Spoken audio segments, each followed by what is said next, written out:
Hello friends, तर आज व्हिडिओच्या सुरुवातीलाच मी तुमच्याशी बोलते. तर त्याचं रिझन असं की मला काहीतरी सांगायचं होतं तुम्हाला, आणि जे मी बोलते त्याचा या व्लॉगशी काही संबंध नाही आहे, पण नेक्स्ट व्लॉगशी संबंध आहे. ते म्हणजे असं की पुढचा जो व्लॉग असणार आहे तो माझ्यासाठी खूप स्पेशल असणार आहे, आणि तो तुम्ही पण पाहावा हेच सांगण्यासाठी मी व्हिडिओच्या सुरुवातीला बोलते. कारण काही लोक व्हिडिओ शेवटपर्यंत पाहत नाहीत, पहिलाच काहीतरी 1-2-3 मिनटं पाहतात, त्याच्यानंतर सोडून देतात.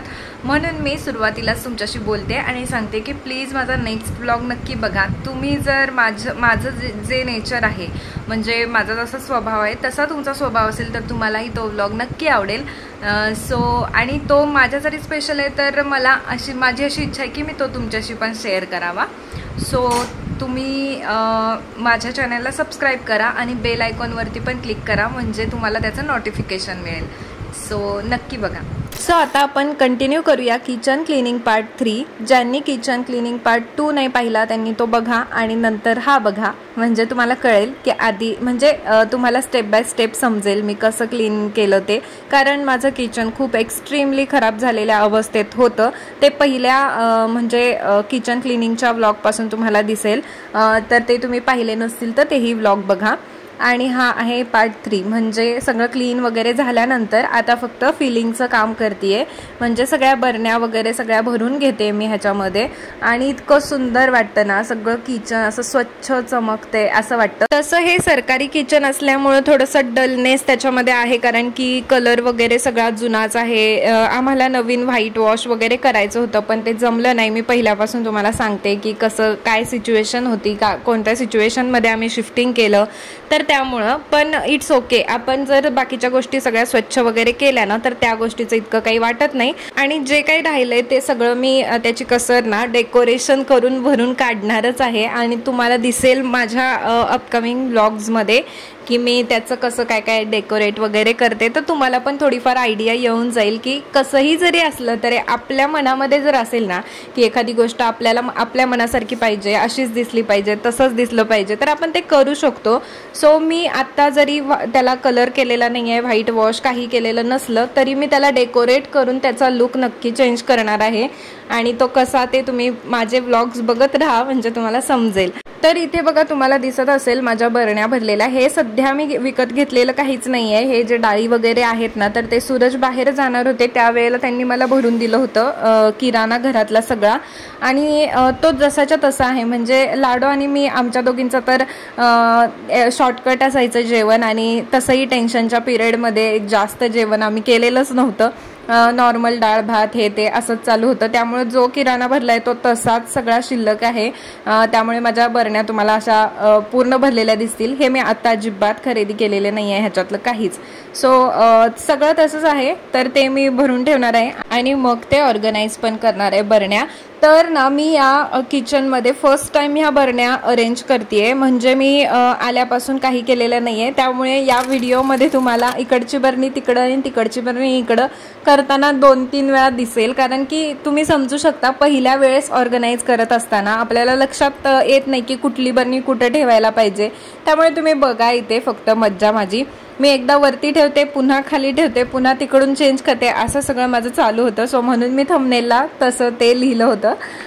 तर ते का ते तुम्हाला आता हे बघून कळणार आहे, बघत राहा.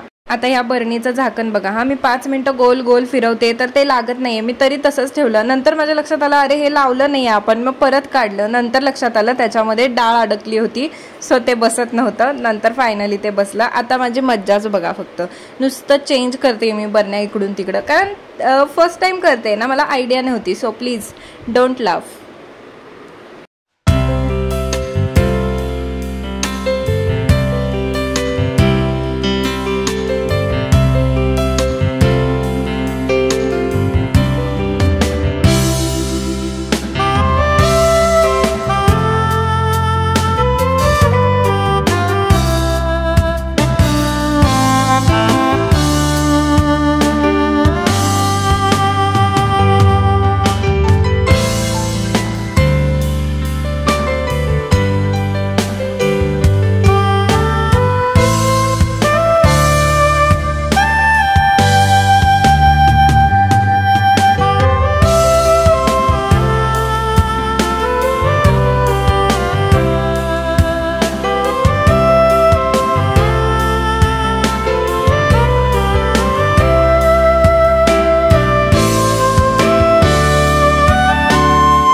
तर पाहिलं तुम्ही मी किती वेळा चेंज केली त्याची पोझिशन बरण्यांची, तर अशी माझी फजिती झाली होती सगळी।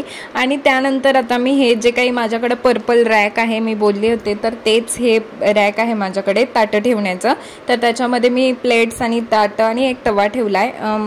तर हे जे काही मी आता ठेवलं इथं कॉफी, चहा आणि साखर आणि तेल, वापरायचं तेल चपातीला लावण्याचं, तर ते इथे ठेवलंय। पण हे सुद्धा मी नंतर चेंज करणार आहे, तुम्हाला फायनल लुकमध्ये बघायला मिळेल। So this is final look. इथे मी चटणी, नमक, चहा पावडर, साखरच्या बरण्या ठेवल्यात। पाठीमागे मोठे चमचे, लहान चमचे आणि ते स्पॅच्युला वगैरे ठेवलेत। त्यानंतर साईडला एक्स्ट्राचे लायटर आणि रबर लागत असतात ते, आणि ते अद्रक कुटण्यासाठी ते ठेवलंय। त्यानंतर इथे मसाल्याचा डबा, तो पण मी पूर्ण भरून व्यवस्थित ठेवलाय। हिंग वगैरे मी त्यातच ठेवते, सो ते ठेवलंय। आणि वरती बरण्या तर तुम्ही मगाशी पाहिल्यात, लावून झाल्यात माझ्या आफ्टर सो मच ऑफ काय म्हणतात त्याला एफर्ट्स। त्यानंतर ह्या अशा बरण्या मी लावल्यात। आणि अजून वरचं दाखवते मी कप्प्यामध्ये कसं लावलंय, तर ते पण अशा पद्धतीने मी मांडलेत सगळे, म्हणजे आता दिसायला ते व्यवस्थित दिसते। आणि तुम्ही पाहताना हसला असाल नक्कीच, आय नो, माझं इकडचं तिकडं तिकडचं इकडं करत होते ते बघून, तर असू देत, चालतं तेवढं। आणि हे बघा इकडे जे आहे ते तांदूळ आणि गव्हाचं पीठ, ते दोन मेन जे डबे आहेत ते ठेवलेत। त्यानंतर खाली खडे मसाले वगैरे असतात ते, आणि एका ह्याच्यामध्ये शेव वगैरे या सगळ्या गोष्टी ठेवल्यात। आणि ह्या छोट्या ब्लॅक कलरच्या डब्यामध्ये लिज्जत पापड असतात, ते सूरजला आवडतात, प्रॉपर लागतं त्यांना पापड, ते ठेवले, म्हणजे सतत लागत राहतात त्या गोष्टी, त्यासाठी। आणि हे जे तेलकट आहे ते तुम्ही मागच्या ब्लॉगमध्ये पाहिलं असेल, मी किती घासलंय त्याला, पण ते निघलं नाही आहे, सो त्याला आता डेकोरेट करावं लागेल। आणि इकडे आमचा हा फ्रीज आहे, त्या फ्रीजवरती मस्त हे ठेवले मी बांबू प्लांट। आणि त्याच्यानंतर इकडे तुपाच्या बरण्या ठेवल्या आहेत, हे माझ्या मैत्रिणीने दिलेत हे छोटे 2 डबे तुपाचे, आणि माझ्या सासूबाईंनी व्हाईटवालं दिलं आहे। आणि हे आहे कॉफी, जे मी मगाशी तिकडं ठेवलं होतं पण आता इकडं ठेवलं आहे। तर असंच मी काय काय केलं आहे, कारण आता थोडंसं तसं होणारच ना, नवीन मी काहीतरी करते तर। सो हा आहे माझ्या किचनचा सध्याचा लुक, तुम्हाला कसा वाटला मला नक्की सांगा। तर बऱ्याच प्रयत्नांनंतर हे जे काय आहे ते असं मी मांडले, तुम्हाला दिसतंय म्हणजे व्हिडिओमध्ये असं, पण जागा खूप कमी आहे, खूप ॲडजस्ट करून मी कसं ॲडजस्ट करून ते लावलेलं आहे। सो आय होप तुम्हाला हे आवडलं असेल। तर तोपर्यंत मी इकडे डाळ शिजवायला ठेवली होती, वरण खायचं होतं लाडोला, तिचं फेवरेट आहे म्हणून, आणि मी माझ्यासाठी वांग्याची भाजी बनवली होती, मला वांगं खूप आवडतं, सो आणि तांदळाची भाकरी बनवलेली आणि भात। तर असं जेवण होतं आज दुपारचं। एवढं सगळं काम करून मी एवढं जेवणसुद्धा बनवलेलं, काहीतरी एक गोष्ट होती छान जी मला फोनवरून समजली होती, सो त्याच्यामुळे आज मी जेवण व्यवस्थित करते। नाहीतर गेले काही दिवस माझं जेवण म्हणजे नाहीच्या बरोबरच होतं, वेगळंच काहीतरी माझं चालू होतं, पण आज मी व्यवस्थित जेवण वगैरे केलेलं। सो ते काय ते तुम्हाला नेक्स्ट व्लॉगमध्ये समजेलच की कोणती चांगली गोष्ट मला फोनवरती समजली होती। तर त्यानंतर लाडोनी इथे काय केलं माहिती आहे मज्जा, ती मी इकडं निघून आले आणि तिला म्हटली मला जेवायचं नाही, मी नंतर जेवते, आणि तिने ही छोटी मिनी भाकरी बनवली आहे, कच्चीच आहे ती, पण तिला मला खाऊ घालायची होती, सो म्हटलं चला, तिचं मग कौतुक केलं ते खाऊन, आणि प्लेट वगैरे मस्त सर्व करून, कांदा पण छोटा छोटा तिने कट करून आणला होता। तर हे फूल बघा, इतकं ऊन आहे आणि किती छान pink colour, baby pink colour आहे त्याचा, आणि इतकं सुंदर कसं काय एवढ्या उन्हामध्ये खिलते ते मला समजत नाही आहे। आणि त्यानंतर दुपारचं माझं काम तुम्हाला माहितीच आहे, मी सगळ्या झाडांना जे आहे ते स्प्रे बॉटलनी पाणी वरतून मारत असते, आणि त्यानंतर ती झाडं बघून मला इतकं सुंदर फ्रेश मस्त थंडगार वाटतं ना, तर तुम्हालाही आय होप तुम्हाला माझ्या व्हिडिओमधून पण तसं वाटत असेल। तर व्हिडिओच्या सुरुवातीला मी जे तुमच्याशी बोलले ना, तर ते रात्रीच्या वेळेला बोलले होते, आणि ते बोलून झाल्यानंतर मी कपडे फोल्ड करत होते, कपाटामधली सगळी कपडे जी अस्ताव्यस्त झाली होती ती मी काढली होती, आणि तेच मी इथे फोल्ड करत होते। आणि माझा व्हिडिओ लाडो करतीये, तर ती खूप छान व्हिडिओ करते खरंच, जेव्हा वाटेल तेव्हा तिला ते झूम करायचं, झूम आउट करायचं, सगळ्या गोष्टी समजतात, सो तीच व्हिडिओ करत होती आणि मी फोल्ड करत गप्पा मारत होते तिच्याशी। सो असा होता माझा आजचा दिवस आणि तुम्हाला आजचा व्लॉग कसा वाटला मला नक्की कमेंट करून सांगा आणि जर आवडला असेल तर व्हिडिओला लाईक करा आणि कमेंट्स पण करा. जर काही चुकत असेल तर तेही सांगा आणि आवडलं असेल तर ते पण मला नक्की सांगा कमेंट करून. आणि परत एकदा सांगते माझा नेक्स्ट व्लॉग नक्की बघा आणि इतका तुम्हाला वाटेल की नाही मला माहीत नाही स्पेशल, पण तो माझ्यासाठी स्पेशलच आहे. तर ते मला तुमच्याशी शेअर करायला खूप आवडेल. सो माझा नेक्स्ट व्लॉग नक्की बघा. प्लीज चॅनलला आत्ता सबस्क्राईब करा म्हणजे मी टाकेल तेव्हा तुम्हाला त्याचं नोटिफिकेशन मिळेल. बेल आयकॉनवरती पण क्लिक करा. सो इतकाच होता माझा आजचा व्लॉग. तर मी इथे व्लॉग संपवते आणि भेटूया आपण पुढच्या व्लॉगमध्ये. तोपर्यंत स्वतःची काळजी घ्या अँड बाय बाय.